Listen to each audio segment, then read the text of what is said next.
Okay, so over the summer we did something a little bit different with math than we had been doing. We had been going and doing the good and the beautiful, like 2+ lessons every single day, and we got through two levels of it. She flew through good and the beautiful math. We did, what was that, level 2 and 3? 2 and 3 in 1 year. Yeah. And that was great. She really liked it. It started to get really easy. And I think it got tedious for her. She gets really quickly burnt out on things that she finds tedious. Yeah. And repetitive. So we wanted to kind of hit math because we realized, okay, she's picking this up really quickly. That's great. We wanted to kind of hit it from a lot of different angles. Plus, we thought she needed a review on the easy stuff. She was having a lot of fun getting the more advanced stuff. She was like... multiplication, division, jumping into it, easy. Fraction, easy. But basic addition, subtraction, like the easy, like the really easy questions. I mean, the literal number plus or minus 1. You would see her, I don't know, get bored or something and take like forever to answer really easy questions. But you ask her, you know, what's 15 times 8? And she works it out. It's just right there. Yeah. But 1 plus 7 and she glazes over. And the thing that we started picking up on is it's like, turn your brain on. Because she hears the question and it's so easy that she just shuts off. So that's a problem. So we needed to address it. And so what we did was we went backwards and we went to... and we did primary mathematics level 1. So we did 1A and 1B, and she's like, I don't know, a week away from finishing 1B. And we let her do it on her own. We don't work on it with her. She just sits down at the table. And her handwriting is atrocious, but she just But it's also there. getting better. Like, doing this repetitively has made it get somewhat better. And it's nice that she can do it completely independently. And she prefers to do it independently. And that was a big switch. She had a hard time at first working but all by herself. She wanted you to, like, you, the proverbial you, whether it's you or me, she wanted you to sit right next to her while she was doing it, even though she didn't need your help and there was no directions to read. Yeah. But she didn't understand yet that, no, it really is faster if you just do it on your own. Okay. Hold on a minute, sweetie. Okay, so she's doing that independently, and then as a together thing, we've been reading a series called The Life of Fred. And I believe we are now on the last book in the elementary series, and it's called Jelly Beans. And it looks really basic, and then you get in here and it's having them do, see, like that's at the beginning of the book, and they're doing long division and set theory and algebra and prime numbers. There's math in here that I never did all the way throughout college. Like, what is the union of this set and this set? I didn't know that was a thing. Reducing larger fractions down to smaller fractions. there's one in here that's great. It's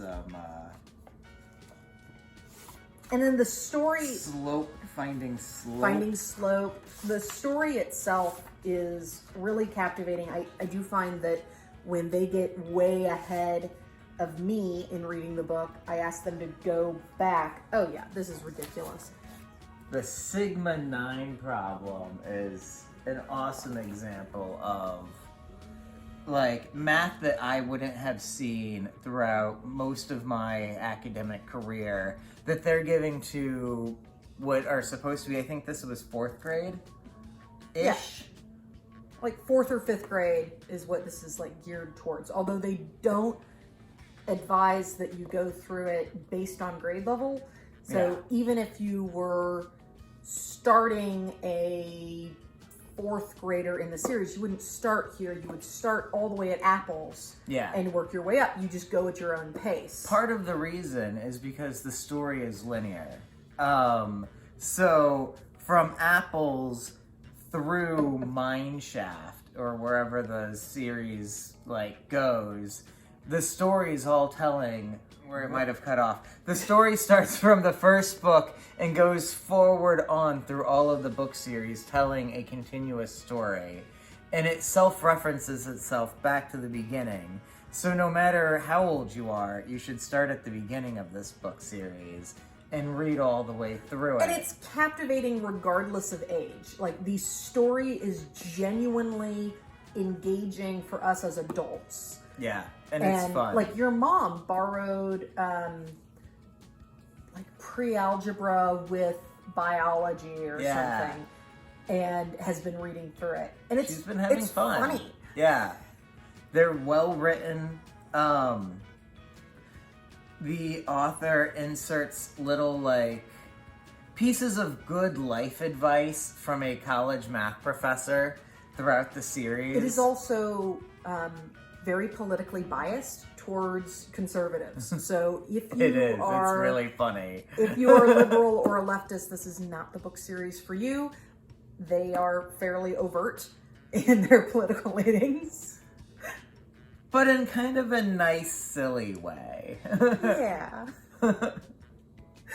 Okay, so that's Life of Fred. Been doing that as, the read aloud and, of course, doing the math problems. So in addition to that as a read aloud, we've also been doing Beast Academy as a read aloud. Now, we've been doing this in kind of two different ways.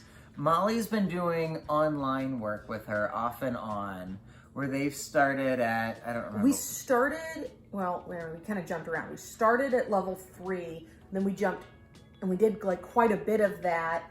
Then she got to level... She got done with the geometry stuff, and she loved the geometry stuff, and then that ended, and then it started getting annoying. So we bumped down to level 2. Now, they don't advise that you even start level 2 Beast Academy until you're at least 8 years old. So the levels have nothing to do with grades, yet again, and there's no level 1. Yeah, so. I like that. I think that's a fun kind of way to start into it.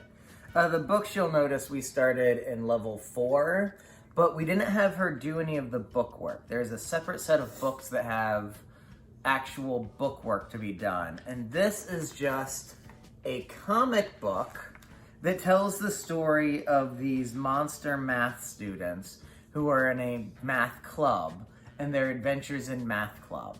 And it helps you solve problems with them. And it walks you through all the steps of how to solve geometry problems, algebra problems. And you get to know the different monsters, big different sets. personalities, and they all come at the problem from different directions with different ideas of how to solve the problem. They jump you right into really fun big problems, like double-digit multiplication problems, and just showing you how to break them all down and make them easy and not intimidating. And the fun thing is, we don't get out pen and paper when we do read aloud math. So we like to do these on walks. So we go on a walk around the neighborhood and we read our Life of Fred and our Beast Academy math book. And we talk the problem out loud. And we hold the numbers that we come to in our head. And we practice the art of remembering a number, doing a separate math problem, remembering that number, and then putting the numbers together, and just really holding on to those numbers. Now, I'm cheating because I'm reading the book, and I'm looking at the numbers, and they're helping me, and they're giving them to me. But she doesn't. But Zelly's not, and Zelly will occasionally come and look at the book, and I'll cover up the parts that need to be covered up, and she'll look at it. But for the most part, she is holding the numbers in her head, and she is doing the math problems in her head. Which is just wild, because I am terrible at mental math as an adult. I've gotten better through homeschooling, but I am terrible at mental math. I almost refuse to do the numbers. I was never taught that mental math was even an option on how to do math. And I think that's part of what kind of threw me off with being able to do math when I was younger, was if I had done it in my head, I might have done a better job than writing it down, where I wrote things backwards and I wrote them in the wrong order. And that's why I had a hard time in math. Well, and writing it down, you lose the conceptual idea of the number in favor of the written And Zelly's really good at that. When she gets stuck on a problem, it's like, think of this as a 10 cube and 3 1 blocks. And she's like, okay, oh, I've got my 10 that. rods, I've got my 100 sheet, I've got my 1,000 cube, and she can visualize. And it's weird because she never really did much with the physical counters, but the mental visualization of how the numbers stack up like that, she really resonates with that. So that was Beast Academy and Life of Fred. And Primary Mathematics. Which is a Singapore math program. And that has been how we've done math for the summer.